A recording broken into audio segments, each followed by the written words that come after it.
सर्व शेतकरी बांधवांचा गुढीपाडवा गोड. गुढीपाडव्यानिमित्त शेतकऱ्यांना 5,000 टाकणार. गुढीपाडव्यानिमित्त सर्व शेतकरी बांधवांसाठी आनंदाची बातमी. तर आता कोणत्या शेतकऱ्यांना 5,000 मिळणार आहे, कोणत्या जिल्ह्यांमध्ये वाटप सुरू झालेले आहेत, तर या संदर्भात माहिती पाहणार आहे. यंदाच्या गुढीपाडव्यानिमित्त शेतकरी बांधवांना तब्बल 5,000 रुपये जमा होण्यास सुरुवात झालेली आहे. तर आता हे 5,000 रुपये कशा पद्धतीने इथं मिळणार आहे. सर्वप्रथम आता PM किसानचा हप्ता आता 2,000 रुपये सर्व शेतकरी बांधवांच्या खात्यामध्ये इथं PM किसानचे जमा झालेले आहे, जे की 13 मार्चला. तर आता गुढीपाडव्यानिमित्त शेतकरी बांधवांना पैसे तर खात्यामध्ये येत आहे. त्या पाठोपाठच आता जे की नमो शेतकरी महासन्मान निधी योजनेचा 3,000 रुपये किती मिळणार आहे तुम्हाला आता तब्बल 3,000 रुपये.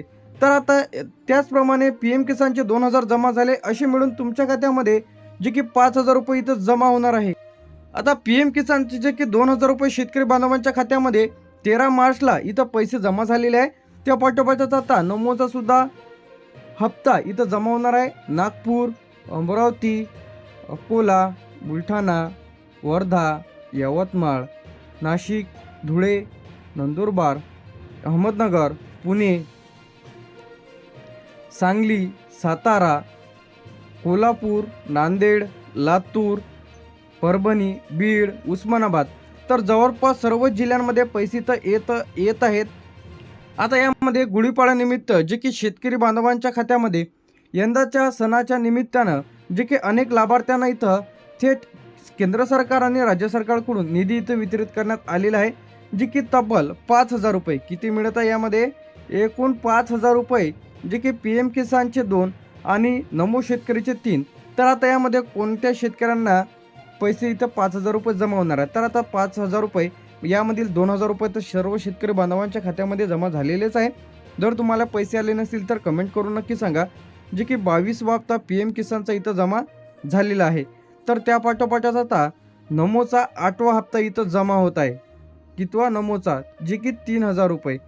तर आता जे कोणत्या शेतकरी बांधवांना मिळणार आहे, ज्या शेतकरी बांधवांचा PM किसान नोंदणीकृत आहे, म्हणजे ज्यांची नोंदणी केलेली आहे PM किसानची, आधार लिंक आहे, KYC पूर्ण आहे, जमीन सातबारा अपडेट आहे. तर आता यामध्ये महत्त्वाचे जे काही अपडेट म्हणजे तुम्ही तुमची जर KYC केलेली नाही आहे कशाची, PM किसान पोर्टलवरती जाऊन तुम्हाला तुमची KYC करावी लागणार आहे, तरच तुम्हाला PM किसानचा हप्ता इथं जमा होईल. त्यानंतर नमोचा. आता ज्यांनी कोणी KYC केलेली नसेल तर नमोचा हप्ता इथं जमा होणार नाही. लगेच तुम्ही तुमची KYC करून घ्या.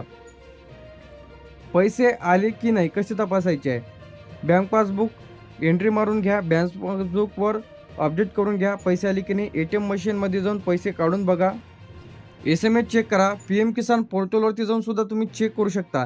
तर इथूनच तुम्हाला KYC करता येणार आहे. या पोर्टलवरती जाऊन डायरेक्ट तुम्ही OTP थ्रू किंवा बायोमेट्रिक थ्रू दोन्ही थ्रू तुम्ही तुमची ती KYC करू शकता. पैसे आले नाही तर तुम्हाला काय करायचं आहे, सर्वप्रथम यामध्ये आधार लिंक तपासायचं आहे. आधार लिंक आहे का, बँक खाते तपासायचं आहे, बँक खात्यात चालू आहे का, सक्रिय आहे का, PM किसानमध्ये KYC पूर्ण केलेली आहे का. मी वारंवार सांगत आहे की PM किसानची KYC केली तरच तुम्हाला पैसे इथं येतील, अन्यथा पैसे इथं येणार नाही.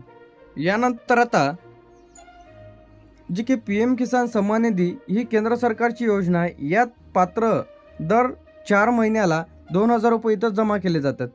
याचप्रमाणे 22 हप्त्यासाठी जे की 13 मार्च रोजी नरेंद्र मोदी गुवाहाटी जे की इथून कार्यक्रमाच्या माध्यमातून 18,640 कोटी किती आलेला आहे, यामध्ये 18,640 कोटी. तर यामध्ये 9.32 कोटी शेतकऱ्यांना पैसे इथं जमा झालेले आहे. तर बरेच शेतकरी यापासून वगळलेले सुद्धा आहे. प्रत्येक लाभार्थ्यांना इथं 2,000 रुपये इथं देण्यात आलेले आहे गुढीपाडव्यानिमित्ताच्या पार्श्वभूमीवर. तर आता जे की सर्व शेतकरी बांधवांच्या खात्यामध्ये नमोचा सुद्धा हप्ता इथं जमा होणार आहे. तर आताच्या घडीची सर्वात मोठी अपडेट म्हणजे नमोचा सुद्धा हप्ता इथं खात्यामध्ये जमा होत आहे. तर आता लगेच तुम्ही चेक करा की तुमच्या खात्यामध्ये इथं जमा होत आहे की नाही. तर आता काही लाभार्थ्यांना मागचा जर हप्ता मिळालेला नसेल तर ते सुद्धा एकत्र जमा होऊन 6,000 रुपयेपर्यंत तुम्हाला मिळू शकते. तर आता यामध्ये विदर्भामध्ये इथे नागपूर, अमरावती, अकोला, यवतमाळ, वर्धा, बुलढाणा, वाशिम, चंद्रपूर, गडचिरोली, भंडारा, तर या जिल्ह्यांमध्ये 5,000 रुपये इथं जमा होत आहे. यानंतर इथे गोंदिया आणि भंडारा तर विदर्भ झालेला आहे. यानंतर इथे आपलं मराठवाडा, यामध्ये छत्रपती संभाजीनगर, जालना, बीड, परभणी, हिंगोली, तर हे मराठवाडा विभागामधील, त्यामधील जिल्हे नांदेड, लातूर, धाराशिव तर या जिल्ह्यांचा समावेश आहे. पश्चिम महाराष्ट्र, पुणे, सातारा, सांगली, कोल्हापूर, सोलापूर तर या जिल्ह्यांचा मध्ये समावेश आहे. पैसे खात्यामध्ये इथं येण्यास सुरुवात झालेली आहे, जे की 5,000 रुपये, PM किसानचे 2 आणि नमोचे 3 असे मिळून 5,000 रुपये गुढीपाडव्यानिमित्त जमा होत आहे. तर आता उत्तर महाराष्ट्रामध्ये नाशिक, धुळे, नंदुरबार, जळगाव, अहमदनगर, यानंतर इथे कोकण, मुंबई, उपमहानगर, ठाणे, पालघर, रायगड, सिंधुदुर्ग तर या सर्वसाधारण सर्व जिल्ह्यांचा मध्ये समावेश आहे. यामध्ये महत्त्वाची जी काही सूचना आहे, तर काही लाभार्थ्यांना इथं 2,000 येत आहे, काही लाभार्थ्यांना 3,000 अशी वेगवेगळी रक्कम इथं जमा होत आहे. असं नाही की सर्व शेतकरी बांधवांना, आता काही शेतकऱ्यांचे पैसे पहिले खात्यामध्ये राहते, त्यानंतर त्यांना वाटते की आमच्या खात्यामध्ये जास्त पैसे तर जमा झालेले आहे. कोणत्या शेतकऱ्यांना 5,000 मिळणार नाही. यामध्ये जर तुम्ही तुमची KYC पूर्ण केलेली नाही, ज्या शेतकरी बांधवांनी PM किसानची KYC पूर्ण केलेली नाही तर अशांचे पैसे तर थांबू शकते. त्यामध्ये नमोचे सुद्धा, तर आधार लिंक नाही, तर ज्या शेतकरी बांधवांच्या खात्याला DBT लिंक नाही तर अशांचे पैसे तर थांबणार आहे. अशा शेतकरी बांधवांना पैसे तर आलेले नाही. त्याचप्रमाणे जमीन नोंदणी अपडेट नाही, बरेच शेतकरी बांधवांचं जे काही नोंदणी आहे तिथं अपडेट नाही, त्यामुळे पैसे तर तुमचे थांबू शकते. आता बरेच शेतकरी बांधवांच्या, सर्व शेतकरी बांधवांच्या खात्यामध्ये पैसे तर जमा झालेले आहे. कोणी सरकारी नोकरीवर असेल, तुमच्या घरातील कोणी आयकर भरत असेल तर अशांना पैसे तर येणार नाही. चुकीची माहिती दिल्यास त्यामध्ये आधार कार्ड, बँक पासबुक, त्यानंतर 7/12 हे तर यांचे पैसे तर मिळणार नाही, तर तुमचे पैसे तर अडकणार आहे. त्याचप्रमाणे जमीन नावावर नाही तर अशांचे पैसे सुद्धा त्यांना येणार नाही.